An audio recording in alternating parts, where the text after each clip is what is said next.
उड़ीसा से rank 1। Different behave करने लगा था उस टाइम। क्या कर रहा हूँ सर अपनी लाइफ में। बाउंड्री पे पास हुआ है, एक ही चक्कर 1600 मीटर का है। टूट सा गया अंदर हाँ, से फिजिक थोड़ी बिगड़ गई थी। इतना रोया था ना, लेकिन सर मैं सोचा था कि ये सब चला गया, तो मतलब सब मेरी मेहनत बेकार हो गई। डाउनलोड मार लिया था एक बार, मतलब सारे प्लेलिस्ट। नेट वगैरह का इशू होता है वहाँ। अलजेब्रा वाला मैथ मुझे थोड़ा समझ नहीं आता। आपका क्या तरीका रहा पढ़ने का जीएस को? मतलब करंट अफेयर्स वगैरह देखना बहुत जरूरी है। फिर उसका रिवीजन कब करते थे नोट्स का? वीडियो बना के रख दी थी उस दिन, मतलब रोते हुए। कई बार सिलेक्शन नहीं होता। एक एग्जाम के पीछे सर मतलब जान दे दिया था। क्रिंज लगता है सर, मतलब सारी से क्या ही मोटिवेशन आएगा। जब आपकी रैंक 1 आई कैसा लगा था? मैंने बीच बीच में मेरा नाम ढूंढना चालू किया। ज्योग्राफी ऑनर्स के गोल्ड मेडलिस्ट। बच्चों, अभी तक आप सभी RWA आए हुए लगभग हर राज्य के ऑल इंडिया रैंकर्स से मिल चुके हैं, ईयर 1 से मिल चुके हैं। तो सम्मान समारोह में सभी ऑल इंडिया रैंकर्स आ गए थे, लेकिन अभी हमारे सामने हैं उड़ीसा से रैंक 1, नाम है शौर्य ज्योति दास। ये सम्मान समारोह में नहीं आ पाए थे क्योंकि उस दिन कुछ मौसम ख़राब था, बारिश वगैरह थी, तो फ्लाइट वगैरह का अरेंजमेंट नहीं हो पाया था। तो अभी आए हैं आज भाई सम्मान समारोह में। और आप जानते हैं कि अगर कोई ऑल इंडिया रैंक 1 लेकर आ रहा है तो ये एक यात्रा जो रही है, बहुत तैयारी की यात्रा जो मैं कह रहा हूँ, ये बहुत समझदारी वाली यात्रा रही है। यानी तैयारी शुरू करने से लेके और ऑल इंडिया रैंक 1 तक का जो सफ़र है, ये बहुत सूझबूझ के साथ तय किया गया होगा। जो भी चीज़ें सिलेक्शन के लिए वाकई में ज़रूरी चाहिए होती हैं, उन सभी को बहुत शिद्दत से अच्छे से फॉलो किया गया होगा। और कई बार ना मैं हमेशा एक बात कहता हूँ कि अगर आप तैयारी करनी शुरू कर रहे हैं तो आपको ना भाई मेंटली बहुत प्रिपेयर रहना है, आपको मानसिक रूप से बहुत मजबूत रहना है, क्योंकि तैयारी में हमेशा आपके लिए पॉजिटिव पॉइंट्स नहीं आएंगे। बहुत बार आप फेल भी होंगे, बहुत बार बहुत सारी चीज़ें ऐसी रहेंगी जिनसे आपको लगेगा कि यार इसके बस की मेरे आगे नहीं है, मैं छोड़ देता हूँ। तो और ऐसा केवल आपके साथ नहीं है, ऐसा हर उस तैयारी करने वाले बच्चे के साथ होता है जो शुरुआत कर रहा है या जिसने कभी रैंक 1 लाई है या जो सफल भी हुआ है। तो एक बार जानेंगे भाई से कि कैसे कैसे आपने उन सब चीज़ों से रिकवर किया, जब वो चीज़ें आई या नहीं आई ये भी चेक कर लेंगे। वैसे मेरे हिसाब से तो लगता है कि सबकी ज़िंदगी में आती हैं। अगर आई हैं तो कैसे आपने उनसे रिकवर किया, क्या आपकी जर्नी रही, कौन आपके मोटिवेशन का आधार बना और किसने आपको सबसे ज़्यादा सपोर्ट किया। तो चलिए शुरू करते हैं, बताइए। बचपन से ही लेके सर मुझे डिफेंस का जो सर यूनिफॉर्म है, जो उसने मुझे सर बहुत फैसिनेट किया। सर लेकिन सर वो 12th स्टैंडर्ड के टाइम पर सर मेरा सर वो डाइट वगैरह सर वो सब फिटनेस वगैरह सर बहुत ही ख़राब चल रहा था। अच्छा, उसका कारण क्या रहा? बोर्ड्स चल रहा था ना उस टाइम, सर बोर्ड्स का टेंशन था। तो इसलिए सर मैं अपने डाइट और फिजिकल फिटनेस को मतलब एकदम से इग्नोर कर दिया था। ध्यान नहीं दे पाए उस पर पढ़ाई के चलते। सर डेली फास्ट फूड वगैरह, डेली कोल्ड ड्रिंक्स वगैरह वो सब सर रहता था। सर मेरा फैट परसेंटेज बहुत बढ़ गया सर, मैं टोटली डिफरेंट बिहेव करने लगा था उस टाइम। लेकिन सर फिर सर मैंने रियलाइज़ किया कि सर मैं क्या कर रहा हूँ, मतलब मैं क्या कर रहा हूँ सर अपनी लाइफ में। इसलिए सर वो सर 12th में भी सर मतलब इतने अच्छे स्कोर नहीं रहे थे। अच्छा, कितना था? करीब 83% थे। 83% तो अच्छा स्कोर है, या तो आपकी उम्मीदें बहुत ज़्यादा रही होंगी। जी सर, उम्मीदें तो सर मैं सर 90+ लाना चाहता था। हाँ, जो 90+ लाना चाहता है ना उसको 83 कम ही लगता है। बाकी उससे पूछो जो जस्ट बाउंड्री पे पास हुआ है उसके लिए 83 क्या है। उसके बाद सर मुझे सर मतलब मेरी यूनिवर्सिटी में फिर से कंटिन्यू किया, रेवेंसा यूनिवर्सिटी में।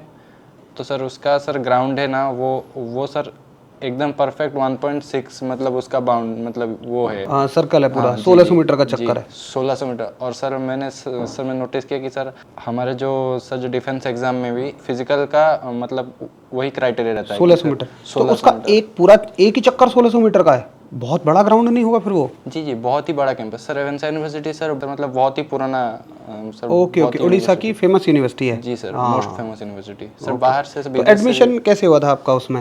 एडमिशन सर मैं 11th-12th क्लास में sir Ravenshaw higher secondary school में पढ़ता था। ओके सर, वहीं सर यूनिवर्सिटी के कैंपस में ही है वो।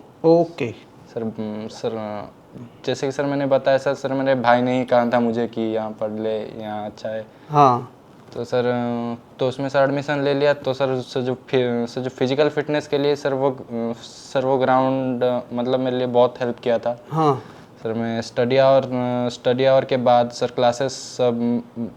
मतलब क्लासेस फिनिश करने के बाद सर मैं ग्राउंड में चक्कर लगाता था सर, टाइमर देके मतलब एक जगह से मतलब फिर से वहीं जगह पर।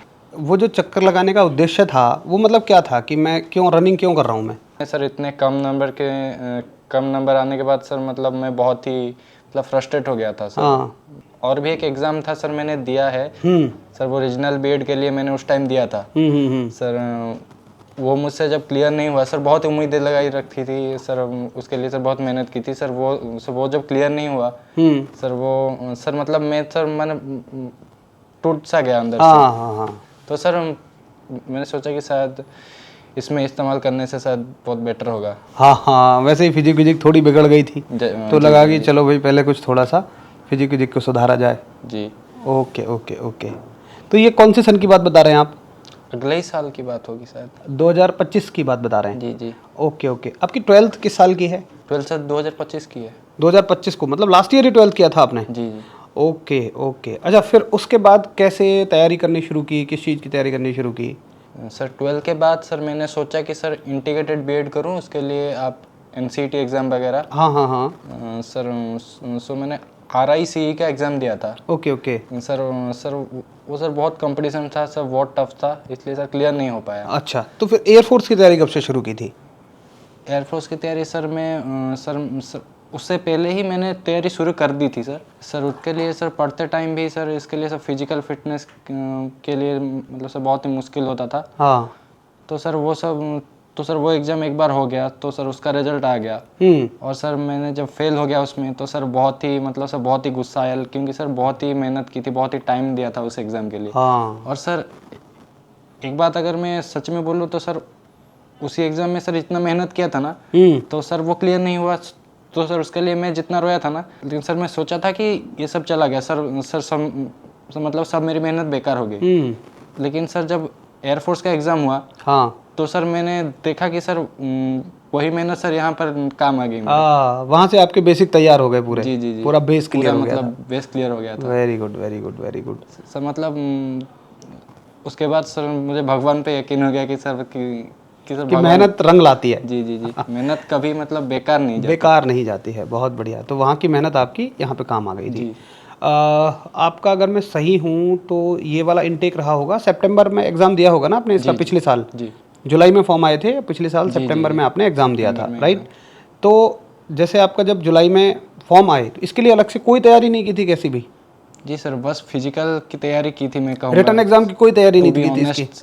जी सर, रिटर्न एग्जाम की सर तैयारी तो की थी सर, लेकिन एक बार उसमें फेल हो गया सर, फिर भी सर मतलब ये तो सर क्लियर नहीं था ना कि मतलब ये भी हो ही जाएगा। हाँ। तो इसके लिए भी सर जम के पढ़ाई की थी, मैं मानता हूँ, लेकिन सर मेरा बेसिक वहीं से क्लियर था। जी जी। Okay okay. तो एयरफोर्स के लिए जैसे बेसिक तो आपके क्लियर हो गए, बट एयरफोर्स के लिए स्पेसिफिकली जो सब्जेक्ट थे, आपका ग्रुप कौन सा है?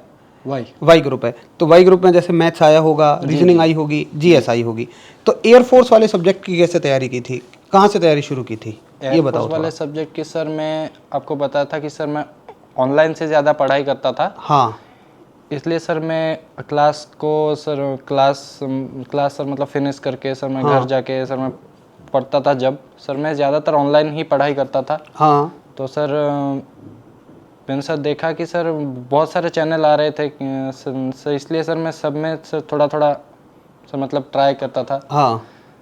लेकिन सर आपका भी सर चैनल देखा सर, रोजगार वेतन के चैनल देखा सर, मुझे पसंद आया, तो सर मैंने उसके सारे सर मतलब जो है प्लेलिस्ट है सर मैं सर एक साथ ही डाउनलोड मार लिए थे सभी। अच्छा सर तो पूरा डाउनलोड करके पढ़ाई की थी? हाँ, डाउनलोड मार लिया था एक बार, मतलब सारे प्लेलिस्ट, मतलब वो सर हिस्ट्री ज्योग्राफी मैथ वगैरह सर डाउनलोड कर लिए थे। तो सर उसमें तो सर मतलब नेट वगैरह की ज़रूरत नहीं पड़ती थी सर, जब भी फ्री बैठता था तो सर देख लेता था। हाँ। फिर तो क्या नेट वगैरह का इशू होता है वहाँ पे, ऐसा कुछ? नहीं सर, नेट वगैरह इशू नहीं सर, लेकिन सर मैं जब भी सर बाहर मतलब कहीं फ्री बैठता था तो ओके ओके ओके। हाँ, मतलब अपनी सुविधा अनुसार कभी भी उनको आप पढ़ सकते हैं, इंटरनेट का ऐसा कोई इशू नहीं रहेगा।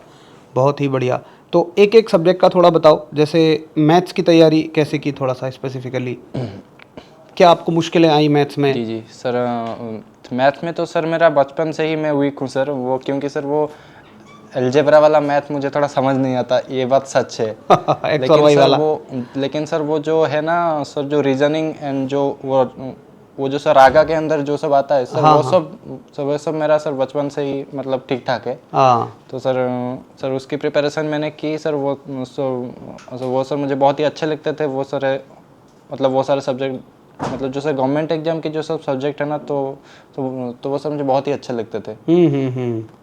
तो सर मैंने वो सब देखना एक बार शुरू किया, लेकिन सर मैं कुछ सोचा नहीं था कि मतलब ये करूँगा, लेकिन सर पढ़ता था, सर होगा इस बार होगा, या तो अगली बार होगा, कभी ना कभी तो होनी है। हाँ, तो बस इस सोच के साथ आप पढ़ते चले गए थे।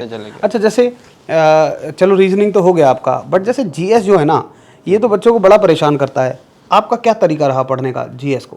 अच्छा सर अगर जीएस में सर देखा जाए तो सर वेटेज बहुत कम रहता है सर, मतलब सर बहुत ही वास्ट है। हाँ, जीएस का वो सिलेबस है, बहुत ही वास्ट हाँ, है। मतलब जितना सिलेबस है उसके हिसाब से हम कहेंगे वेटेज कम है। जी। हाँ। तो सर उसके लिए सर बहुत ही सर बेसिक चीज़ें जानना बहुत ही ज़रूरी है मेरे हिसाब से। सर करंट अफेयर्स देखे तो वो जो सर मतलब जो जानने को मिलता है ना, तो वो सब मैंने फिजिकली वैसे पढ़ के मतलब एफर्ट्स दे के पढ़ के वो नहीं मिल सकता। मतलब करंट अफेयर्स वगैरह देखना बहुत ज़रूरी है। Okay okay okay. तो आपने ऐसे कोई नोट्स वगैरह कुछ बनाए हों क्लास लेने के बाद में? रिवीजन कैसे किया उनका? जी सर नोट्स वगैरह सर बनाए थे सर मैंने सर वो सर जो जीएस जो था, मैंने एक नोटबुक मेरी एकदम बनाई दी थी।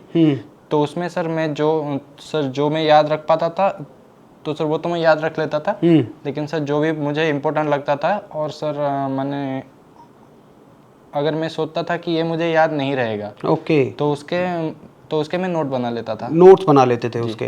मतलब जो चीज़ ऐसी है कि वो तो हमेशा याद हो जाती हैं। जी मतलब जो हम पढ़ते हैं तो कुछ चीज़ ऐसी है हमेशा याद हो जाएंगी, कुछ चीज़ें ऐसी हैं ऐसा लगता है यार ये याद नहीं रह पाएगी, तो उसके लिए नोट्स बना लिया। फिर उसका रिवीजन कब करते थे नोट्स का? रिवीजन सर मैं ऐसे करता था कि मतलब हफ्ते के लास्ट संडे में सारे तो सर मेरे सारे जितने सर मतलब हार्ड वर्ड्स रहे, हाँ, और सर जितने सर मतलब जितने सर जीएस के सवाल रहे, हाँ, सर उसमें सर मैं सप्ताह के आखिरी दिन में हाँ, मतलब मैं थोड़ा बस देख लेता था बस। Okay okay. तो 6 दिन पढ़ाई कर ली और फिर 7वें दिन रिवीजन कर लिया। रिवीजन कर लिया। ओके, बहुत बढ़िया स्ट्रेटजी थी ये तो। असल में रिवीजन की तरीका होना भी यही चाहिए। Very good. अच्छा, कभी जैसे आपने एक तो बताया कि आपने कोई एक और एग्ज़ाम दिया था, उसमें सिलेक्शन नहीं हुआ, जी तो ऐसा लगा कि यार तब तो सब खत्म हो गया। सर मैंने एक वीडियो बना के रख दी थी उस दिन, मतलब रोते हुए। अच्छा, जी सर वीडियो बना के आज भी वो वीडियो मेरे फ़ोन में पड़ी है। दिखाओ दिखाओ एक बार। अगर ऐसे कोई प्राइवेट चीज़ ना हो तो दिखाओ दिखाओ। नहीं सर ज़रूर। जी सर बहुत ही अजीब लगता है, लेकिन सर उड़िया में बोलना। ओके। सर ये सर बहुत लंबा वीडियो है। अच्छा अच्छा, हाँ हाँ। सर बहुत ही तो उड़िया लैंग्वेज में है ये, है ना? वैसे क्या बोला है आपने, थोड़ा थोड़ा सा बताओ इसमें। सर मैंने सर बोला है कि सर वो आरआई का जो सर रैंकिंग सिस्टम रहता है सर, मैं उसी के बारे में बोल रहा था कि सर कैसे हो सकता है। मैंने मेहनत नहीं की थी सर। तो आपने उन सब चीज़ों को एक्सेप्ट करते हुए खुद से ये बातें कही। हाँ, तो आपको नहीं लगा कि यार वीडियो बनाने के बजाय मैं किसी और को बता दूं, पेरेंट्स से शेयर कर दूं, भैया से शेयर कर दूं? ऐसी बात है, वीडियो क्यों बनाई उस चीज़ के लिए? एक बार सर किसी से सुना था तो कि मतलब मन नहीं करे तो सर पढ़ने का, कि जो आपने सोचा था वो करने का, कि सर आप कोई वीडियो बना लो और उसको बस देख लो कि आपका वो फास्ट सिचुएशन क्या था। Okay okay. उसके बाद आपको कोई मोटिवेशन की ज़रूरत नहीं। क्या गजब बात कही है। मतलब ये है कि ये खुद से बात करने का तरीका हो गया है ना, कि भाई मैं खुद से इस बात को कह रहा हूँ। बहुत बढ़िया, ये तो बात मतलब बहुत अच्छी लगी मुझे, बिल्कुल यूनिक लगी। आज तक मैंने बहुत सारे पॉडकास्ट किए हैं, बट बिल्कुल यूनिक बात जो है मुझे तुम्हारी ये लगी। खैर, होना भी चाहिए, क्योंकि रैंकर्स निकलने का मतलब भी फिर यही है कि बहुत कुछ तुमने अलग से किया होगा। Very good very good. तो ये तो मतलब मुझे लगता है कि ज़िंदगी का एक बड़ा पॉइंट रहा तुम्हारे लिए। अच्छा, फिर इसके बाद इससे निकले कैसे? जैसे बहुत सारे बच्चे होते हैं, कई बार सिलेक्शन नहीं होता, दुख तो सबको होता है यार। जब आप ये मान के बैठ जाते हो ना कि भाई मेरे यहाँ सिलेक्शन हो जाएगा और वहाँ पे ना हो, उस चीज़ का बहुत बड़ा दुख होता है। या तो ये हो कि यार मैं तो चलो पेपर ही ऐसे देने जा रहा हूँ बस, वहाँ पे नहीं हुआ कोई बात नहीं, लेकिन जो बहुत मेहनत करे और उसको उम्मीदें हों कि मेरा हो जाएगा, उसका ना हो तो बहुत दुख होता है उसको। फिर रिकवर कैसे हुए, उससे निकले कैसे? सर मैं भी सर वही लड़का था सर, वहाँ सर बहुत मेहनत की सर, एक एग्ज़ाम के पीछे सर मतलब जान दे दिया था, लेकिन फिर भी नहीं हुआ। लेकिन सर मतलब सर अगर चाहता तो सर वो अगर मतलब उसी बात को ब्लेम कर करके मतलब बैठ सकता था। लेकिन सर मैंने सोचा सर मतलब इसमें सर फ़ायदा किसका और नुकसान किसका होगा? सर मेरा ही नुकसान होगा। ठीक बात है, बिल्कुल सही बात सर है। तो वो सर एंगर का जो वो सर मतलब है ना, वो एनर्जी है ना, तो उसमें सर ठीक यूटिलाइज करने का मैंने सोचा। हाँ, वही होता है, या तो उसके एक तो नुकसान हो गया, जी। उसमें दुख में पड़े हुए अब आप 2 महीने और काट दो, वो और नुकसान है। और नुकसान हो तो ये है कि आगे के लिए कुछ अच्छा किया जाए, क्योंकि ऐसी चीज़ों की दवा मुझे लगता है कोई अचीवमेंट ही हो सकती है। जरूर एक अचीवमेंट में आप जरूर। पीछे रह गए तो फिर दूसरा अचीवमेंट अगर आपने ले लिया तो फिर वो चीज़ें भूल जाती हैं। जी, तो आज आपको उसका ऐसा लग रहा है, कोई दुख तो नहीं लग रहा है आज एयरफोर्स में रैंक 1 आ गई है? नहीं नहीं नहीं सर, कोई भी दुख नहीं लग रहा है सर। भगवान सर, मतलब सर मैं कार्मा के कॉन्सेप्ट को सर बहुत बिलीव करता हूँ। जी सर, मतलब सर जब भी मैं मेहनत करता हूँ तो सर मुझे मिलता ही है। हाँ जी सर। और सर जब भी मैं मतलब मेहनत नहीं करता तो सर मैं मुश्किल में ही पड़ता हूँ। ये सर मैंने देख लिया है। हाँ। तो ये कर्मा का जो कंसेप्ट है आपको पता ही है, भागवत गीता में बड़े अच्छे से इसके बारे में लिखा भी जी हुआ जी है। जी हाँ, वेरी गुड, बहुत बढ़िया। और मुझे लगता है, मैं जो अपने मायनों में कहूँ कि ये यूनिवर्स पूरी तरह से संतुलित है, बैलेंस है। जी जी आप करोगे तो ही मिलेगा, जी जी जी। है ना? ईश्वर भी अगर आप हम सोच कर बैठ जाएं कि भाई ठीक है ऐसे ही मिल जाएगा, तो शायद वो संभव नहीं है।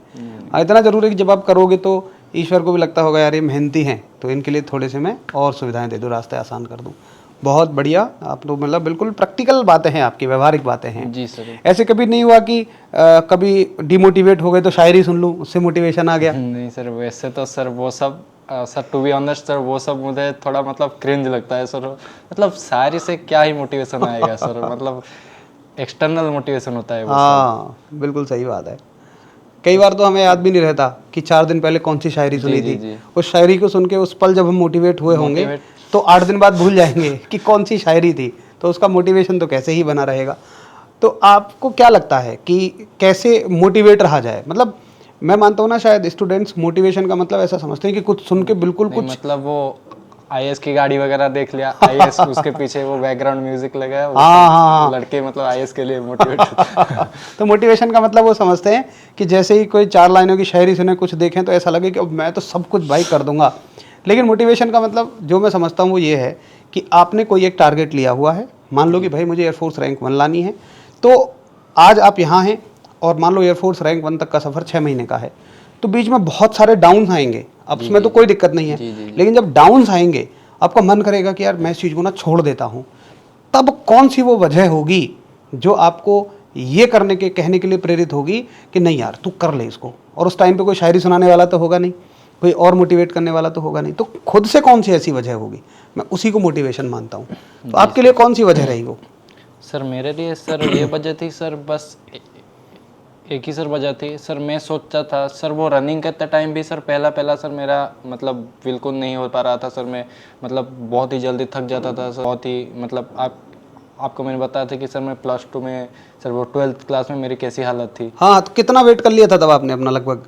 सर लगभग उस समय मुझे 80 केजी 80 केजी वेट हो गया था। अब कितना है लगभग? अब तो सर अब तो 69 केजी है। 69, तो 11 किलो वजन आपने कम किया। जी हाँ। सर मैं जब रनिंग करता था तो सर जब मैं थकने लगता था तो सर तब मैं सोचता था कि अब कितना मैं दौड़ सकता हूँ। थकने के सर मतलब सर एनर्जी होते टाइम तो सभी दौड़ लेंगे, लेकिन सर मतलब जब भी थकान होती थी तब मैं दौड़ता था कि अब से मेरी रनिंग शुरू हुई है, अब जितना मैं दौड़ूंगा सर उससे मेरी औकात डिसाइड होगी। हाँ, फिर मतलब वो फिजिकल कैपेसिटी से बढ़ के मेंटल कैपेसिटी चेक कर रहे हो आप अपनी। जी जी। हाँ भाई वाह, बिल्कुल यूनिक बातें हैं यार, कुछ तो आपके अंदर ये सब चीज़ें अलग हैं। Very good. तो जब आपकी रैंक 1 आई, कैसा लगा था? सर पहले तो सर बिलीव ही नहीं हुआ था सर कि सर मैं भी किसी चीज़ में रैंक 1 आ सकता हूँ, क्योंकि सर मैं बचपन से ब्राइट स्टूडेंट नहीं था कि सर, और मुझे सर इतनी मतलब मुझे पहली बार ही सर इतनी अटेंशन मिल रही है सर, पड़ोस वगैरह में सर बहुत अटेंशन मिल रहा है। तो सर मुझे इसकी सर आदत नहीं थी सर जितना मेरे भाई को है तो उतनी तो मुझको नहीं है सर। हाँ, मतलब आपको नहीं था कि जैसे जब कोई, क्योंकि कोई सक्सेस इस तरह की थी नहीं जी रैंक 1 से पहले, जी जी। तो आपको हैबिट ही नहीं थी कि सक्सेसफुल लोगों को जो अटेंशन मिलती है उसको मतलब कैसे वो टैकल किया जाए। कैसा लगता है मुझे, मैंने मतलब नहीं पता था। हाँ, तो जैसे आपने जब रिजल्ट देखा तुरंत पता लग गया रैंक 1 है, जी तब आपको फिर कैसा लगा? सर पहले तो सर मैंने अपने भैया को बताया कि भैया मतलब वो पीएसएल चेक करो, मतलब तो उसने ही मुझे देख के कहा कि तू तो रैंक 1 है। हाँ। और तुम्हें सर मुझे पहले बिलीव ही नहीं हुआ, लेकिन पहले तो सर मैंने पीएसएल जब खोला हाँ। तो सर उड़ीसा से सर बहुत सारे लोग थे, तो सर मैंने नीचे से स्क्रॉल किया, मतलब मैंने बीच बीच में मेरा नाम ढूंढना चालू किया। मैंने कहा कहाँ, मतलब PSL में मेरा नाम नहीं है, मैं कट वट गया तो मतलब कट गया या क्या हुआ। हाँ। तब मैंने मतलब सर मुझे मतलब बहुत घबराहट सी होने लगी। अच्छा, तुमने रैंक 1 को देखा ही नहीं? नहीं नहीं नहीं, आपने नीचे से उसे चेक करना शुरू किया? चेक करना शुरू किया, बीच में कहीं तो होगा सर, नेम कहीं तो होगा सर, ग्रीन कार्ड तो मिला था, लेकिन इधर कहीं हमारा नाम ही नहीं। लेकिन सर मैंने सर देखा कि सर रैंक 1 किसका होगा देखते हैं। तो सर तो जब मैंने देखा कि सर मेरा नाम आ गया था, मतलब बिलीव ही नहीं हुआ कि सर, मैंने सोचा कि सर ये मतलब मेरिट पोजीशन क्या इससे ही डिसाइड होती है क्या, तो एक बार भैया से पूछ लेता हूँ। तो मैंने उसको वो सेंड किया, तो उसने बताया कि ये तो मेरिट रैंक है और तू तो रैंक 1 है, तो वो एकदम खुश हो गया। हाँ। तब से मुझे बिलीव हो गया कि रैंक 1 आ गई है। ओके, तो भैया जो हैं उनका योगदान बताओ, उनका कंट्रीब्यूशन बताओ, कुछ रहा? सर उनका तो सर मैं क्या ही बताऊं सर, मतलब सर मैं जब भी सर मोटिवेशन टूटने लगता था कि नहीं आज रनिंग पे नहीं जाऊंगा सर, आज रनिंग पे नहीं जाऊंगा, मतलब आज थोड़ा सा कम पढ़ लेता हूं सर। सर मेरा फ़ोन जो है ना सर उसने वो कर दिया था कि सर मेरा फ़ोन में रात को इतना बजे लॉक हो जाता है। अच्छा, उसके बाद मैं फ़ोन नहीं चला पाता। Auto lock? जी हाँ। फ़ोन में बिल्कुल नहीं चला, फिर जाके खुलता है सुबह 7-8 बजे खुलता है। ओके। मतलब वैसे मैंने पूरा सर मतलब पूरा कंट्रोल में ही रखता था वो सर, मतलब स्टार्टिंग से लेके एंड तक सभी एडवाइस उसने दिए सर, मतलब पढ़ने के लिए और मतलब कुछ भी करने के से उठने सर उसने ही मोटिवेशन किया सर। वैसे तो सर वो सर मुझसे 4 साल बड़ा है, लेकिन सर फिर भी हम मतलब इतने क्लोज हैं कि सर मतलब ऐसा लगता है कि सर मैं सेम ही एज के हैं हम। ओके ओके, सर मैं सभी बातें मतलब उससे शेयर कर पाता हूँ फ्रीली। हाँ, एक अच्छी बॉन्डिंग है। जी जी। तो उस अच्छी बॉन्डिंग में मतलब क्या कहना चाहोगे कि आप इतना जो फ्री हैं, तो वो भाई ने आपको ऐसा क्या माहौल दिया जिससे आप भाई के लिए इतना फ्री हैं, उन्हें कुछ भी शेयर करने के लिए, कुछ भी बताने के लिए, दोस्त की तरह? जी सर एक्चुअली सर वो मेरा भाई है, इसलिए सर माइंडसेट हम दोनों का एकदम सेम है। ऐसी बॉन्डिंग है सर, मैंने ऐसे जोक शेयर करते हैं कि और कोई नहीं समझ सकता, मतलब हम समझ जाते हैं। मतलब हम समझ के हंसते रहते हैं और घर वाले कहते हैं क्या हंसते रहते हो, मतलब हर वक्त। तो उसमें मतलब किसी जैसे घर वालों के लिए वो जोक होते हैं या आपस में एक दूसरे के लिए जोक होते हैं? किसी को समझ में ही नहीं आते, लेकिन हमारे लिए वो कुछ भी जोक होते हैं, लेकिन मतलब वो एक मतलब समझ जाते हैं हम। हाँ हाँ, मतलब एक दूसरे के बीच बहुत बेटर अंडरस्टैंडिंग जी, है। जी। वेरी गुड वेरी गुड, बहुत ही बढ़िया। तो भाई का कोई मैसेज है बाकी बच्चों के लिए, RWA के लिए? जी आप सर तो उड़ीसा से आए हैं। जी तो सर मैं तो सर कहना चाहूँगा कि मतलब ऐसे भाई तो सर मतलब सबको नहीं मिल पाते। हाँ, और सर सपोर्ट करने भाई के वाले। अलावा सर और भी सर बहुत सारे लोग हैं सर जिन्होंने मुझे सर मतलब ठीक टाइम पर सपोर्ट किया है। और सर पेरेंट्स तो ऑब्वियसली उन्होंने तो सर कुछ भी करने से सर मतलब रेस्ट्रिक्शन नहीं लगाया है हमें। मतलब पूरा भरोसा था हमारे ऊपर उनका। तो बड़े भाई क्या कर रहे हैं अभी? अभी बड़े भाई जो हमारे उड़ीसा स्टेट गवर्नमेंट की तरफ से एक स्कीम चलती है, तो वो फ्री सिविल सर्विस कोचिंग के लिए ओके। एक एग्ज़ाम कंडक्ट कराते हैं। तो उसमें हमारे भैया मतलब एग्ज़ाम दिए थे। हाँ। अभी वो उसमें कोचिंग ले रहे हैं। ओके ओके, मतलब गवर्नमेंट की तरफ से, स्टेट गवर्नमेंट की तरफ से स्कीम्स आती हैं फ्री सिविल सर्विसेज की तैयारी के लिए। ओके ओके, तो जैसे आप भैया को बता रहे हो इतने ब्रिलियंट हैं, आप बता रहे हो कि वो तो बचपन से ही उनको अचीवमेंट की हैबिट थी, तो क्या क्या अचीवमेंट्स हैं उनके, थोड़ा बताओगे? जी मतलब फर्स्ट तो हमारे जो सरस्वती शिशु विद्या मंदिर में सर पहले वो पढ़े थे। सर उन्होंने तो सर मतलब लगभग सारे ही एग्ज़ाम क्लियर किया था, मतलब वो स्कॉलरशिप वगैरह सभी एग्ज़ाम में वो सर स्टेट लेवल सर ये गया था। फिर वो सर 6th क्लास में वो सर नवोदय एग्ज़ाम देके, तो सर वो नवोदय मतलब एकदम पढ़ा है। 6 से 12 तक नवोदय में पढ़ा है। नवोदय से पढ़ाई की है जी। ओके। तो सर नवोदय में पास आउट होकर उसने फिर गंगाधर मेहर यूनिवर्सिटी से मतलब ग्रेजुएशन किया है। और सर वही के सर वो ज्योग्राफी ऑनर्स का वो है, गोल्ड मेडलिस्ट है। ज्योग्राफी ऑनर्स के गोल्ड मेडलिस्ट? जी। ओह वाह ग्रेट। वहीं से फिर सिविल सर्विसेज की लाइन उन्होंने पकड़ ली है। जी। ओके ओके, तुमने तो यार बड़ी मतलब अच्छी अच्छी बातें बताई हैं। मुझे लगता है कि कोई भी इनको सुनेगा ना, जो तैयारी करने वाला बच्चा है, तो उसको एक रियलिटी पता लगेगी, क्योंकि आज का बच्चा ना डिस्ट्रैक्टेड बहुत है। उसको लगता है कि बस मैं थोड़ी सी जोशीली बातें सुन के तैयारी शुरू कर दूं, वो कैपेबिलिटी वो बिल्ट कर ही नहीं पाता कभी अपने अंदर, उस हद तक की मेहनत वो कर ही नहीं पाता। वो मेंटली प्रिपेयर नहीं होता है कि बीच में बहुत सारे अप्स एंड डाउन्स आएंगे, बीच में कई बार मैं टूटूंगा भी। अब जब वो उसका मोटिवेशन ही वो शायरी हैं, तो हर समय तो वो शायरी सुनाने के लिए कोई उसकी छाती पर नहीं खड़ा रहेगा। तो फिर यही है कि जब वो टूटेगा तो फिर क्या करेगा, इसलिए वो ज़्यादा परेशान हो जाते हैं। तो मुझे लगता है कि मेंटली प्रिपेयर होना बहुत ज़रूरी है कॉम्पिटिटिव एग्जाम के लिए ना। उन बच्चों के लिए क्या कहना चाहोगे जो अभी तैयारी की फेज़ में हैं? मतलब जो अप्स एंड डाउन्स आएंगे ना सर कुछ बच्चे हैं तो वो डाउन्स जो आते हैं, हाँ, अप्स तो आते हैं वो सही है, लेकिन सर डाउन्स जो आते हैं सर उसी को वो फेलियर मान लेते हैं। मतलब बिल्कुल सही बात है। मतलब डाउन्स इक्वल टू फेलियर, मतलब वो वही मान लेते और हैं। ये आप अपने साथ से जोड़ के कह पा रहे होंगे, जब आप उस एग्जाम में फेल हो गए थे तो वो केवल एक डाउन था जी, जिसको आपने फेलियर मान लिया था। जी सर मैंने भी मान लिया था, लगभग ही मान लिया था। लेकिन सर फिर भी सर मतलब सर अंदर से तो सर मतलब भैया मेरे सामने है सर, वो सर मतलब वो सर इतनी अचीवमेंट लेके खड़ा है, लेकिन सर मैं क्या हूँ, मतलब मैं क्या हूँ उसके आगे। तो सर वो भी कहीं ना कहीं मुझे एक मतलब सर मतलब इसको तो सर जेलसी नहीं कह सकते, हाँ, लेकिन ये सर पॉजिटिव हेल्दी कंपटीशन कह सकते हैं आप इसको। कंपटीशन कह सकते हैं। हाँ, बहुत ही बढ़िया। तो बहुत शानदार शानदार बातें आपने बताई हैं और मुझे लगता है कि ये बहुत काम की रहेंगी। तो भाई आप सभी ने सुन लिया कि कैसे रैंक 1 तक की यात्रा को तय किया जाता है, और जैसा कि मैंने शुरू में ही बताया था, ये यात्रा इतनी आसान नहीं होती है। मैं आपको कोई डरा नहीं रहा, लेकिन थोड़ा सच्चाई से रूबरू करा रहा हूँ कि अगर आप सच में किसी कॉम्पिटिटिव एग्ज़ाम में सिलेक्शन लेना चाहते हैं ना, तो सब कुछ तो अच्छा अच्छा नहीं रहने वाला है।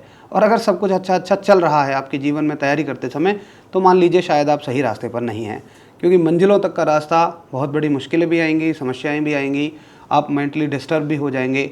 और आजकल एक ऑनलाइन तैयारी करने वाला साथी डिस्ट्रैक्ट बहुत ज़्यादा है मोटिवेशन के नाम पे, शायरियों के नाम पे।